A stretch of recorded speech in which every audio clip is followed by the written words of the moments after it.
Muy buenas noches, estimados amigos, estimados colegas. Es un gusto para este grupo de trabajo Buró Jurídico Investigador el darles la más cordial bienvenida esta noche en Aguatili, que lleva por título Mitos y Realidades del Juicio Ordinario Civil. Les damos la más cordial bienvenida al maestro Jorge Gómez y su servidor José Miguel González Sánchez, después de que tuvimos algunos días ahí con fiestas patrias y todo, en que suspendimos un poquito la actividad, pero aquí estamos nosotros ya con mucho gusto para seguir con esta serie de pláticas y un taller que vamos a comentar el día de hoy al final de esta sesión.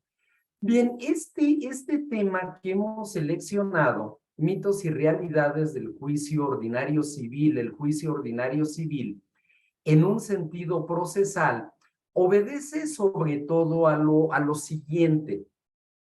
En estas pláticas que tenemos ya, pues poquito más de 3 años de llevar ante ustedes, nos visitan amigos de diversas entidades federativas y debemos decir nosotros que en esas entidades federativas, pues se contempla, además del juicio ordinario civil, pues los diversos juicios de carácter especial que cada una de las legislaciones locales en los códigos de procedimientos civiles establezcan al respecto. Por lo tanto, vamos a hacer hoy el comentario acerca de la legislación de la Ciudad de México, pero siempre tratando de establecer los puntos análogos en las diversas entidades federativas.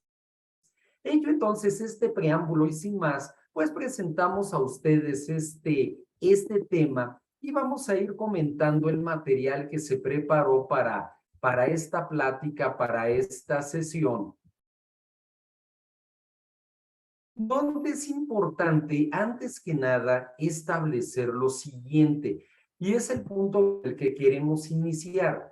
Toda aquella controversia para la cual la ley no establezca una vía especial se tramitará por la vía ordinaria. Y esto lo podemos extender a las diversas entidades federativas, como de lo que es este juicio que sigue contemplándose, pues han ido surgiendo distintas vías, como pues en este caso, lo que es el juicio hipotecario, el juicio de arrendamiento, diversas situaciones que se contemplen de manera especial. Por eso señalamos en el caso de la Ciudad de México, más lo que se llegue a contemplar en las legislaciones de las entidades federativas, tenemos el caso específico de la controversia del orden familiar, el juicio oral familiar, que también ya se contempla en la ciudad capital, la controversia en materia de arrendamiento inmobiliario, el juicio especial hipotecario, el juicio ejecutivo civil, entre otros. Es decir, vamos a derivar estas vías especiales, muchas de ellas formaron parte en su momento de la vía ordinaria, pero ciertas situaciones particulares, ciertas situaciones específicas fueron creando estos caminos especiales al establecer supuestos de procedencia muy específicos, como en el caso de la controversia del orden familiar, el juicio oral familiar, en el caso del Estado de México, la controversia sobre el estado civil de las personas y del derecho familiar, el tema del arrendamiento inmobiliario que contempla también en diversas entidades, ya sea el juicio especial de desahucio, ya sea la controversia en materia de arrendamiento de manera específica, el tema hipotecario,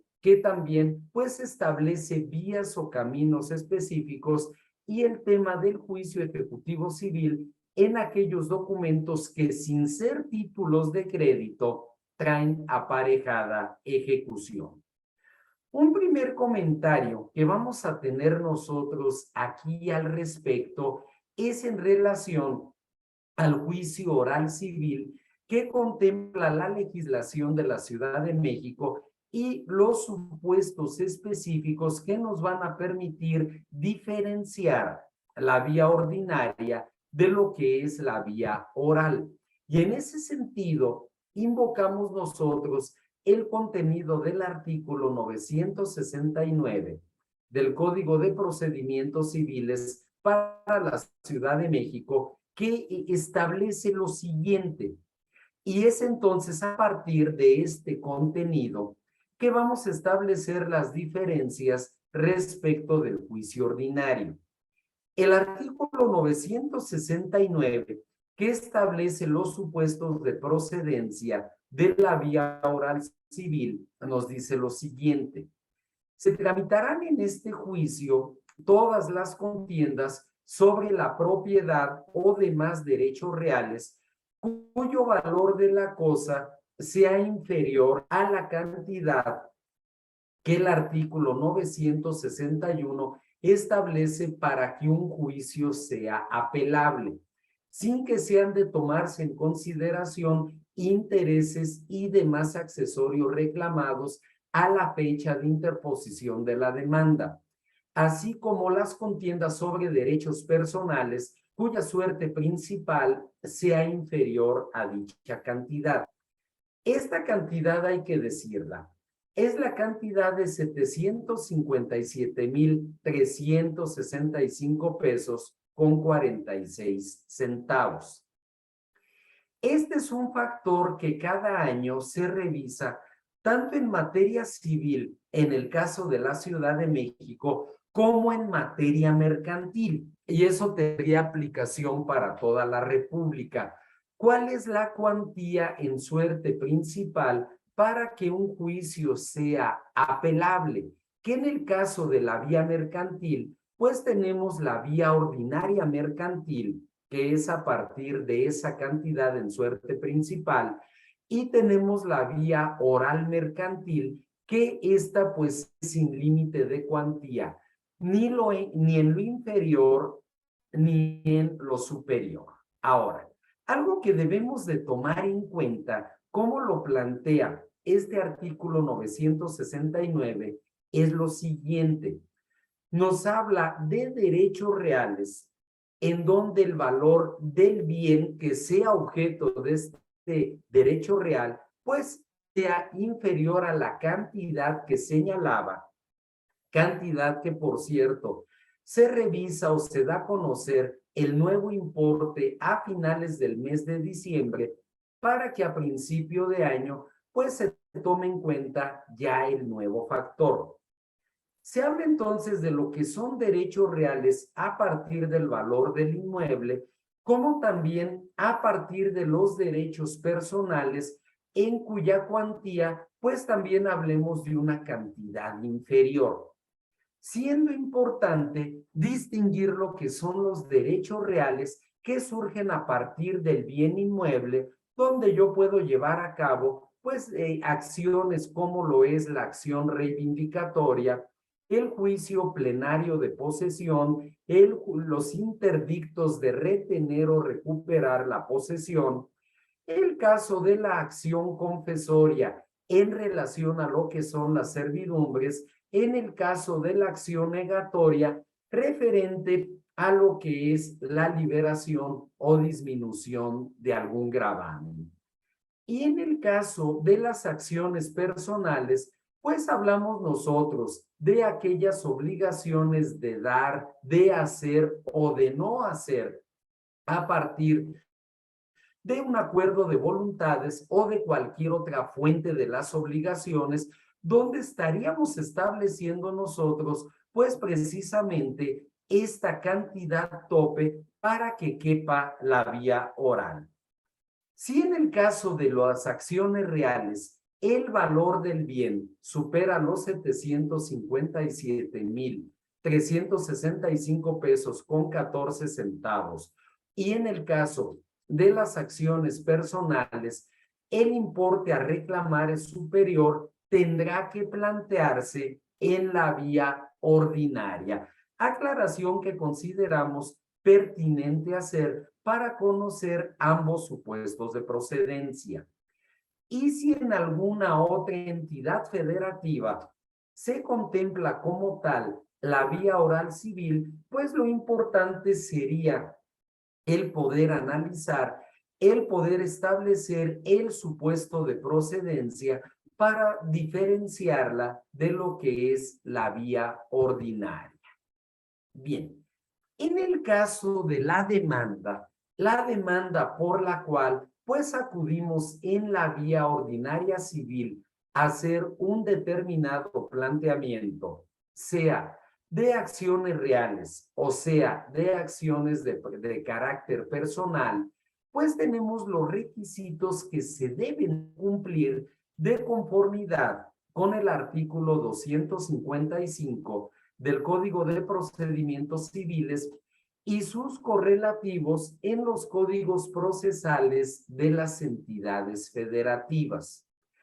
Es decir, de un supuesto de procedencia, toda aquella controversia para la cual no se establezca alguna vía especial, se sigue en la vía ordinaria. Y en el caso de la vía oral para la Ciudad de México, es el monto aquí de lo que se va a reclamar en la acción personal o el monto del bien a partir del cual se ejerce la acción de carácter real, el que nos va a establecer la diferencia en materia oral, en materia ordinaria, a partir de esas cuantías.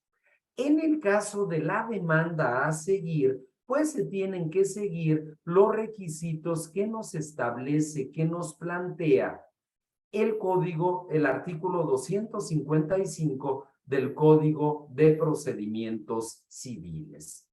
En ese sentido, pues vamos a ver, y ahí sí quisiera dirigir un poquitito el sentido de la plática de hoy.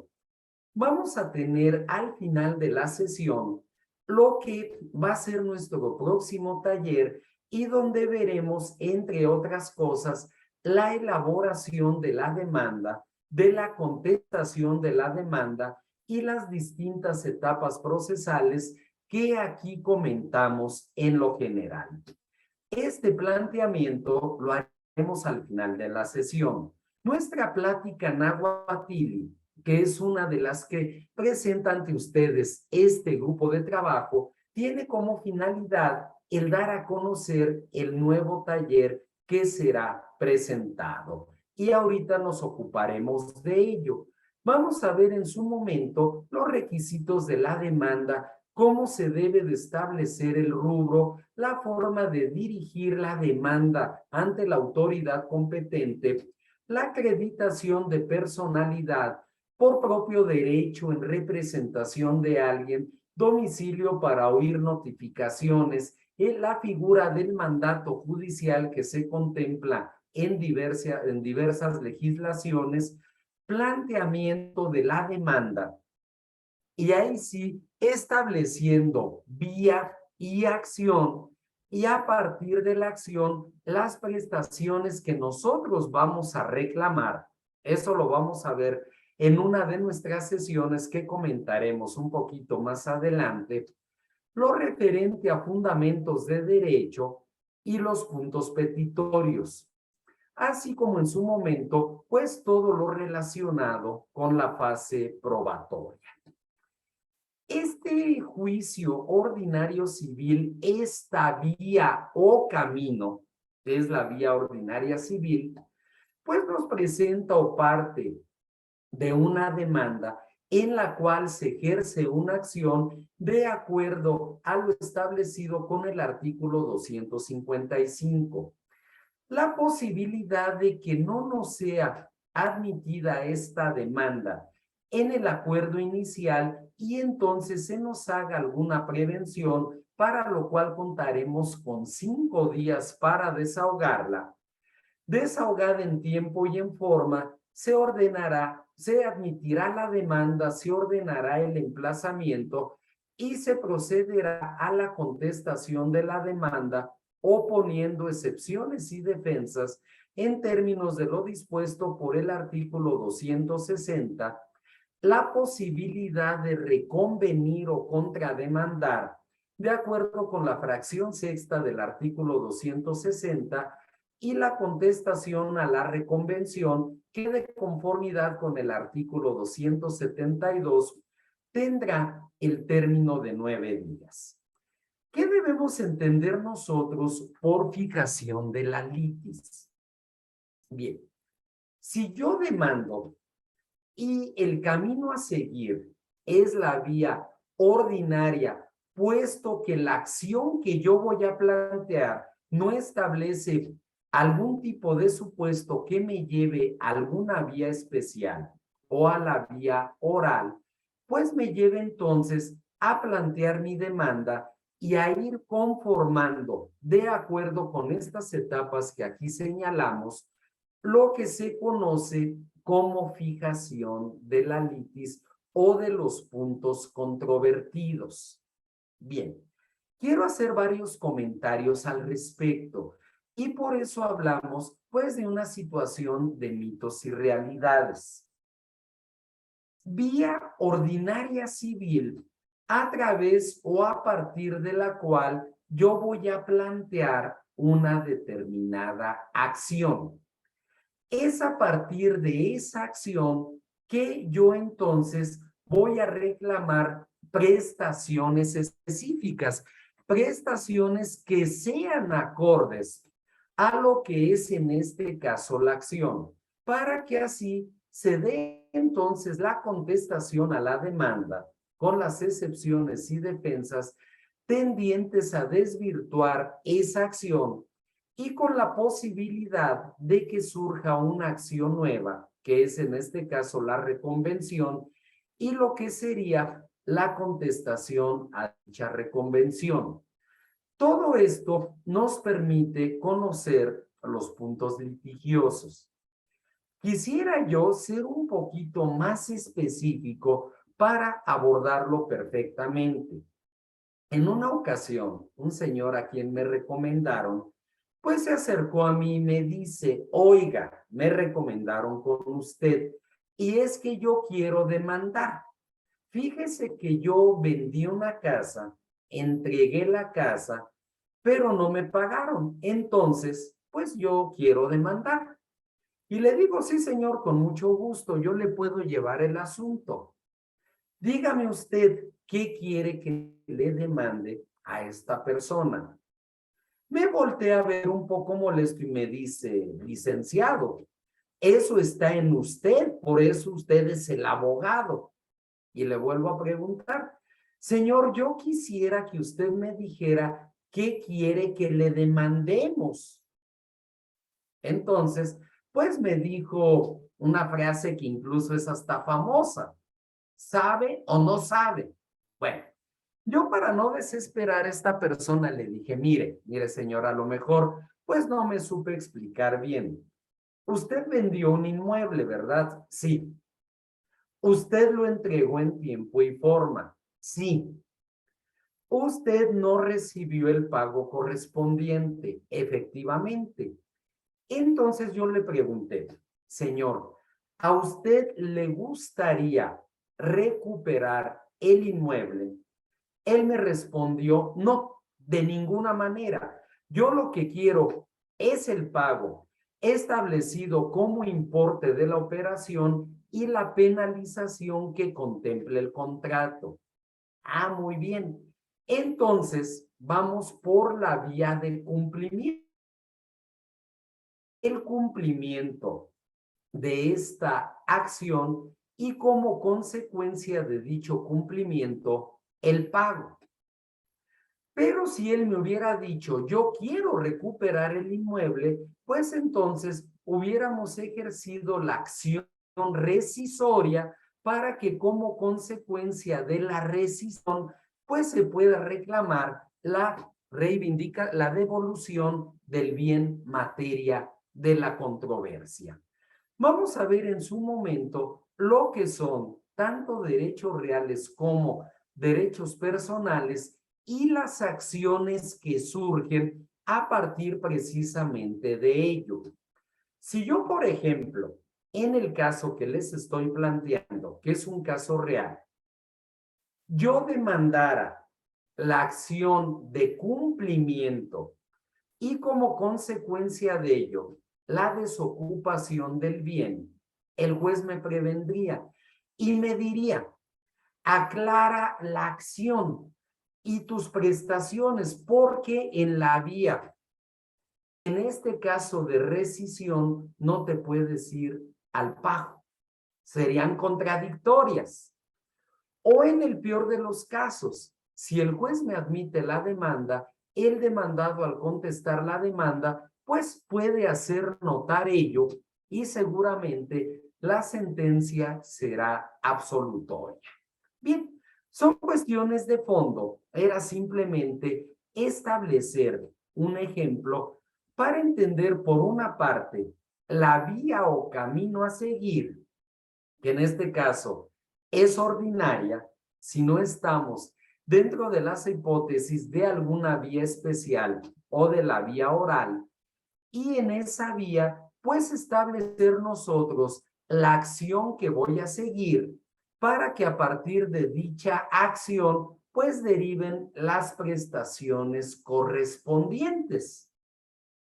Bien, y estos puntos son los que nos van a permitir establecer o fijar una litis para que sobre ello pues se lleve a cabo el ofrecimiento y el desahogo de las pruebas tendientes a demostrar precisamente esos puntos de litis o esos puntos de controversia. Es importante señalarlo, es importante destacarlo, porque yo recuerdo un colega en una ocasión me dice, mira, casi me estrella su escrito en la cara, era un escrito de ofrecimiento de pruebas, me dice, mira, 40 pruebas, no hay forma de que no gane. Y yo le respondí, qué lástima que no soy tu contraparte. Me dice, ¿por qué?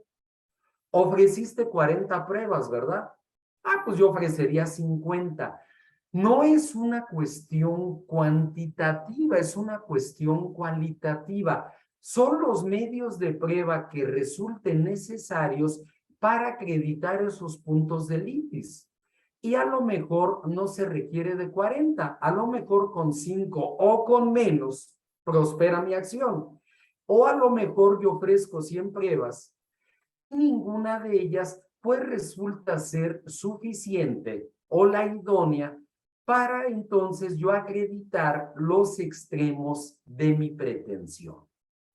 Es importante establecerlo. Es importante también señalar que las pruebas que se oferten en su momento, pues no sean ajenas a esa litis. No ofrezcamos nosotros elementos probatorios que vayan o que carezcan de relación con esta litis que estamos nosotros señalando. Bien, este es el caso de la Ciudad de México. Y es seguramente el caso de la vía ordinaria en las entidades federativas donde se contempla, quizá con alguna variación en cuestión de términos, quizá con la obligación de ofrecer los elementos probatorios desde el escrito de demanda, de contestación de demanda, de reconvención y contestación a la reconvención, o con la posibilidad de ofrecerlas una vez que se ha abierto el juicio a prueba. Pero en general, pues estas son las partes que fijan la litis. La Ciudad de México, una vez que se conoce esta litis, lleva a cabo, señala, una fecha de audiencia previa y de conciliación, contemplada por el artículo 272-A del Código Procesal, donde en primer lugar, pues las partes tendrán que legitimarse procesalmente, sea que comparezcan de propio derecho, sea que lo hagan en representación de alguna persona física o moral, pues será importante legitimar su carácter, hecho que sea y una vez reconocida dicha legitimación por parte del juez, el procurar una conciliación, el poderlos llevar a un posible convenio. Hay un principio que es muy importante, que es el de la inmediación procesal. Bien, hay jueces que no salen nunca de su privado y encomiendan la celebración de la audiencia de principio a fin al secretario de acuerdos, cosa que no debería de ser. Hay secretarios de acuerdos que son muy parcos. Buenos días, ¿ya platicaron? Sí. ¿Hay posibilidad de arreglo? No. Pues entonces continuemos con la audiencia. Hay veces, en cambio, donde el juez sale de su privado, donde el juez preside la audiencia, donde el juez busca establecer, pues, puntos de conciliación entre las partes para lograr un posible convenio. Esa es la verdadera inmediación. Los jueces deberían de ser así. El mismo juzgado gana porque se quitan asuntos de encima. Pero a veces que no se logra la conciliación, ni el juzgado favorece mucho el que se lleve a cabo esa conciliación y poder establecer un posible convenio. Si el convenio se celebra y el juez lo aprueba, pues adquiere la categoría de cosa juzgada.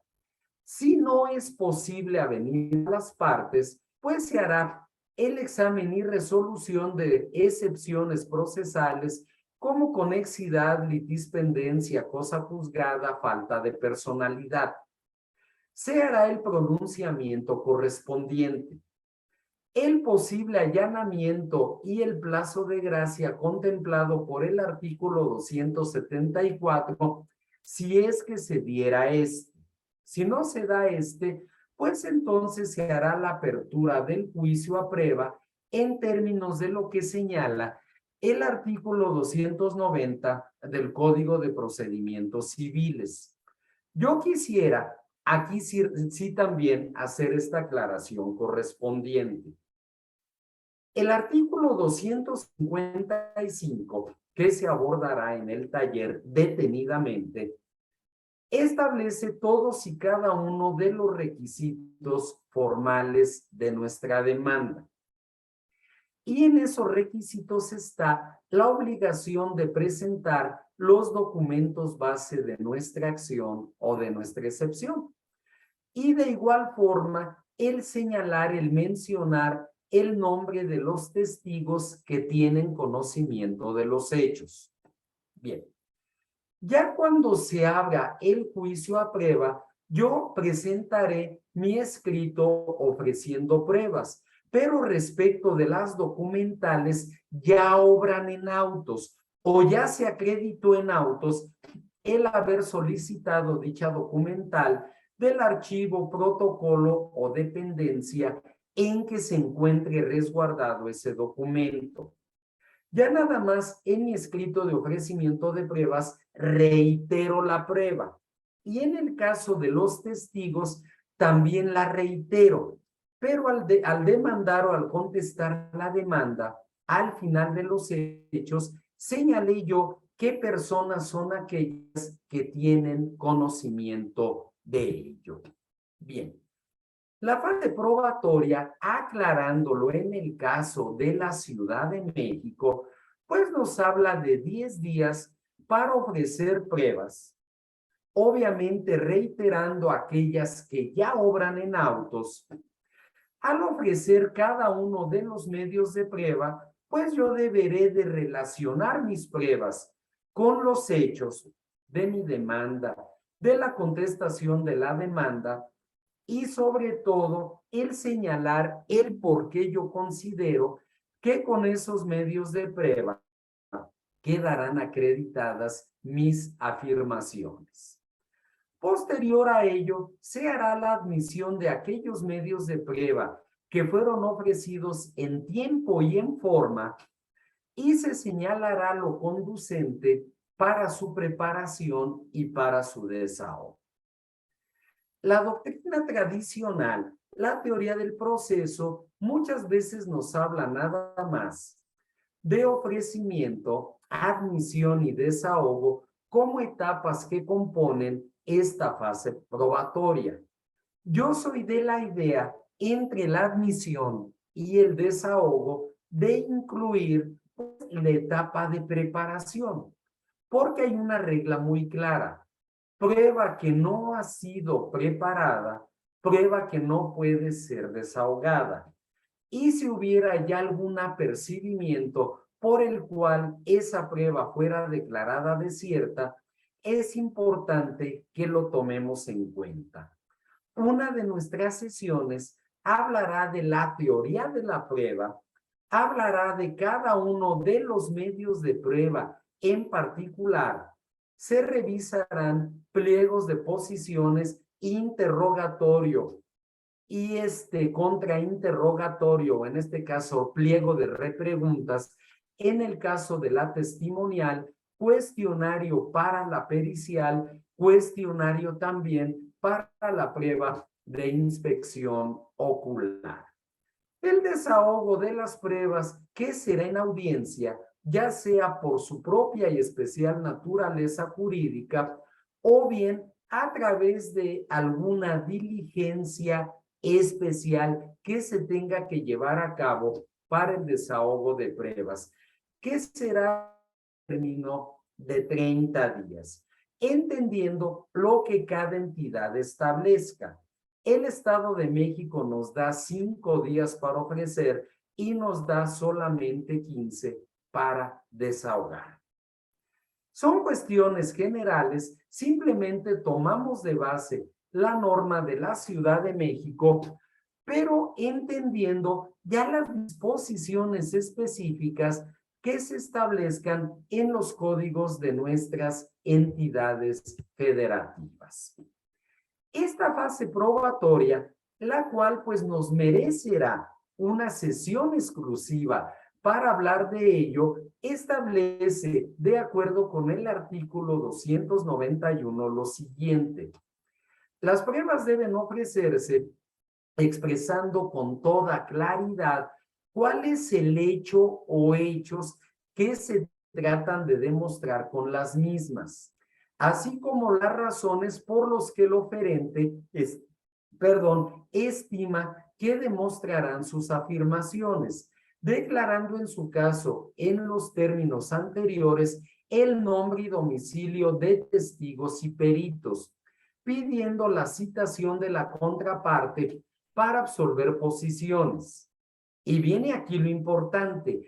Si a juicio del tribunal las pruebas ofrecidas no cumplen con las condiciones apuntadas, serán desechadas, observándose lo dispuesto en el artículo 298 de este ordenamiento. Las personas que nos han acompañado en algunas otras sesiones, en algunos otros talleres, cosa que de verdad nos da muchísimo gusto, pues habrán escuchado de mi boca en diversas ocasiones este comentario. Yo no soy de la idea de trabajar bajo formatos o machotes.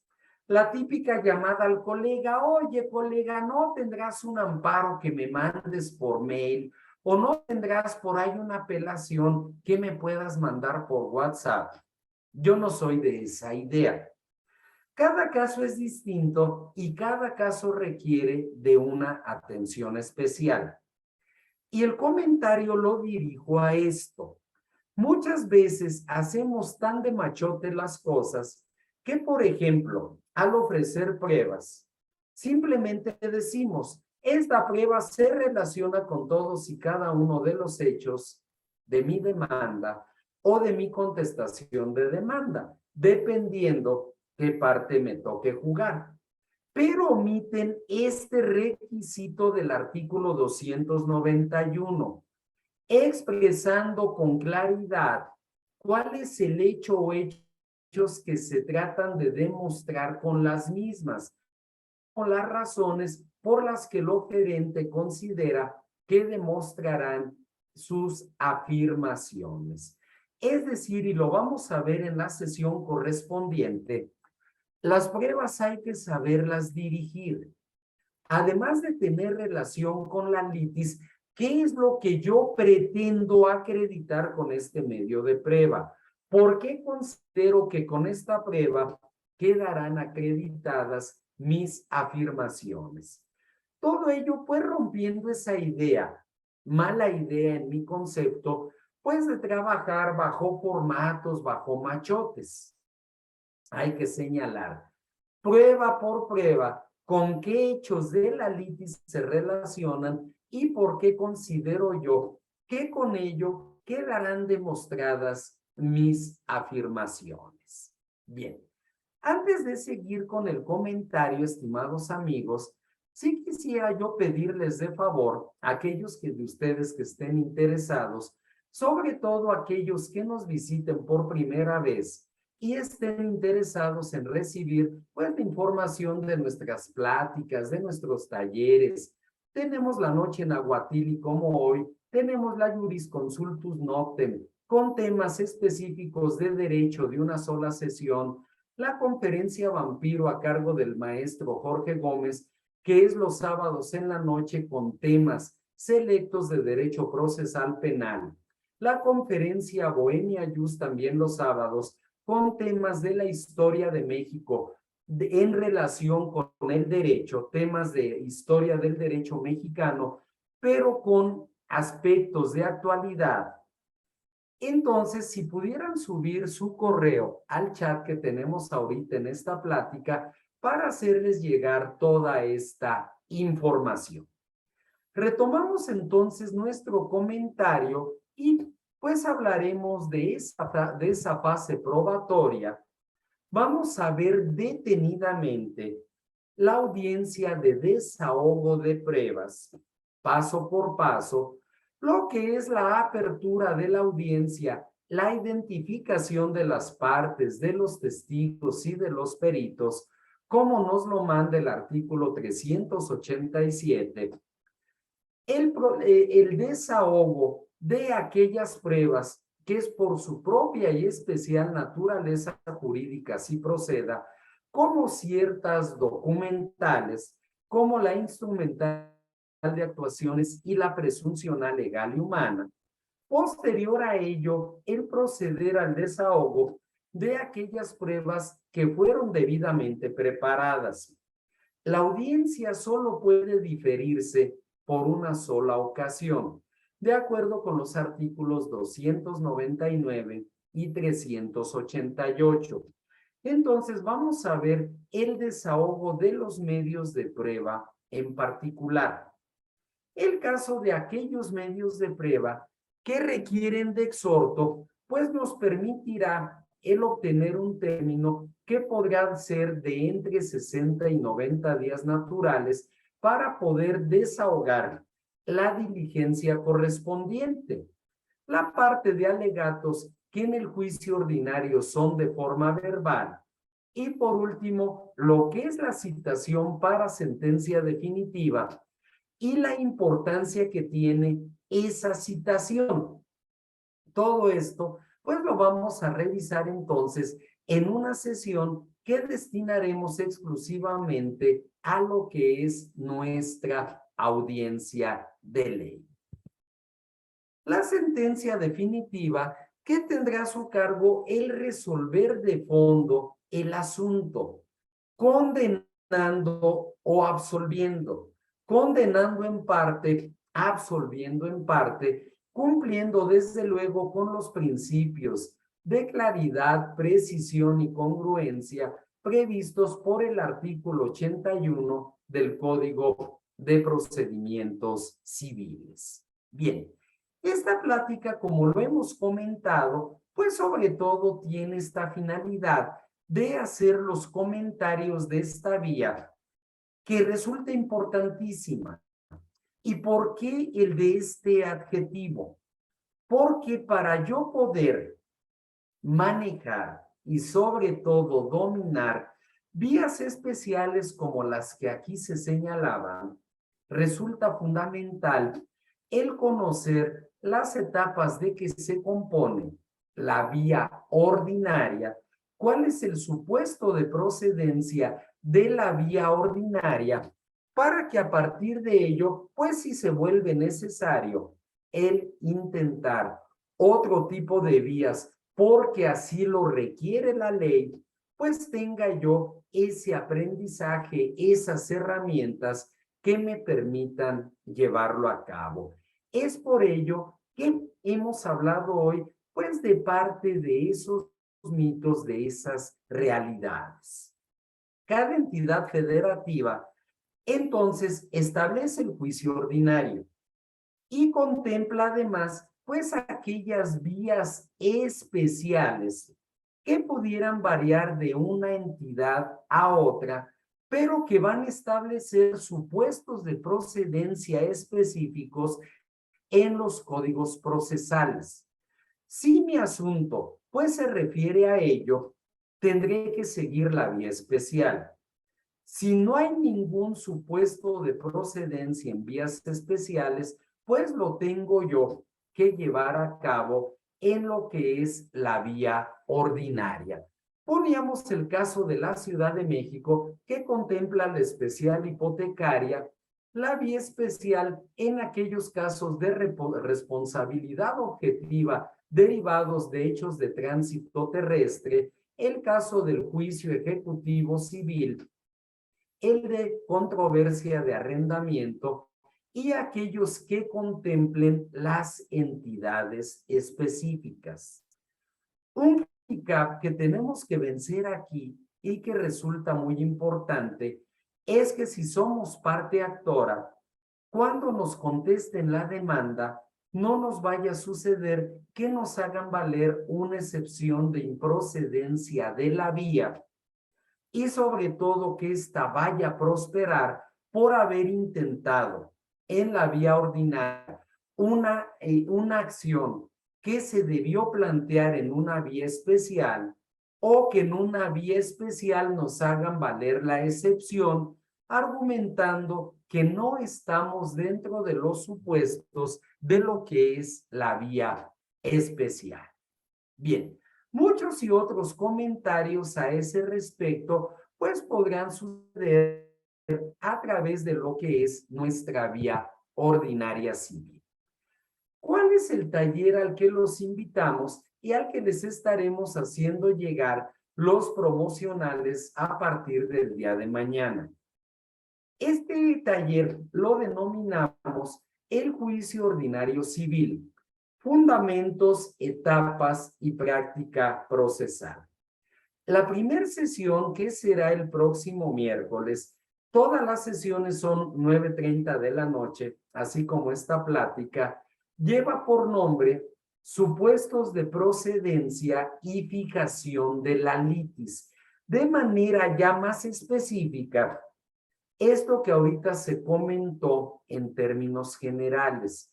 ¿Cuáles son los puntos de controversia?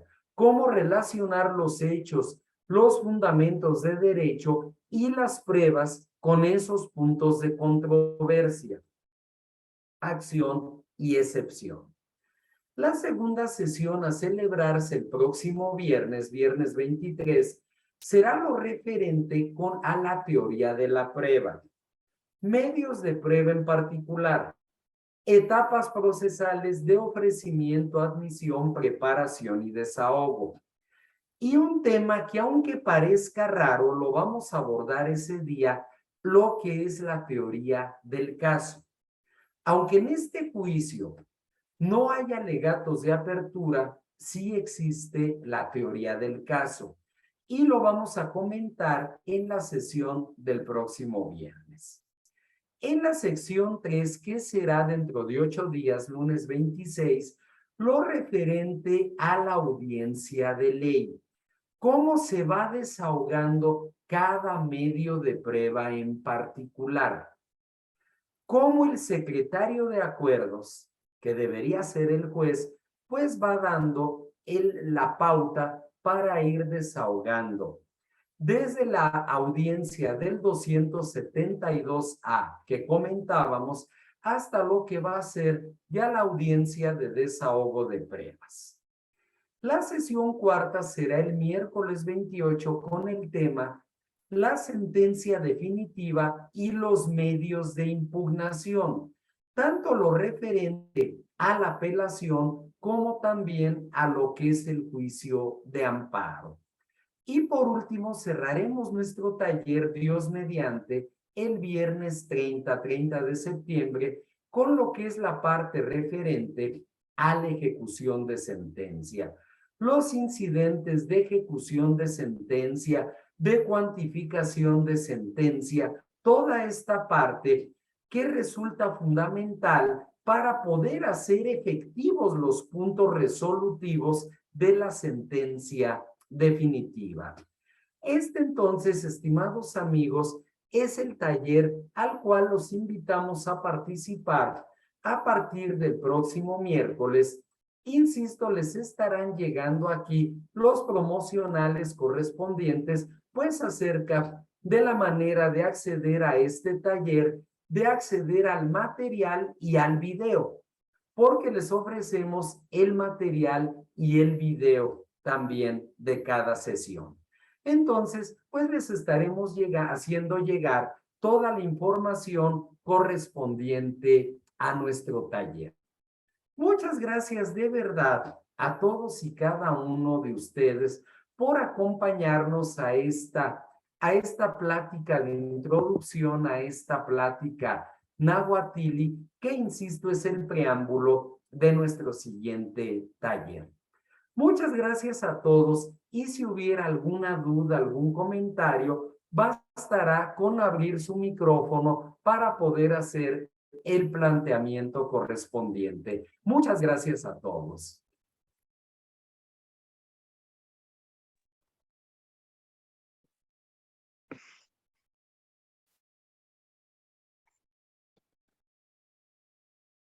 Bien, pues si no hubiera, de todos modos, con la información que existe en el chat, nosotros les vamos a hacer llegar esta información y de verdad nos gustaría mucho el que nos acompañaran. Será desde una perspectiva totalmente práctica, habrá escritos que se irán analizando, pues ya comentábamos escritos de demanda, de contestación de demanda, ofrecimiento de pruebas, pliegos de posiciones, preguntas y repreguntas en la testimonial, cuestionario para pericial, para también en este caso lo que es inspección, las partes de una sentencia, lo que son medios de impugnación y el tema de la argumentación jurídica en los medios de impugnación. Muchas gracias a todos. Entonces, si no hubiera algún comentario, quedamos a sus órdenes el maestro Jorge Gómez y un servidor José Miguel González Sánchez. Que tengan una excelente noche y los esperamos con mucho gusto el próximo miércoles. Muchas gracias a todos y excelente noche.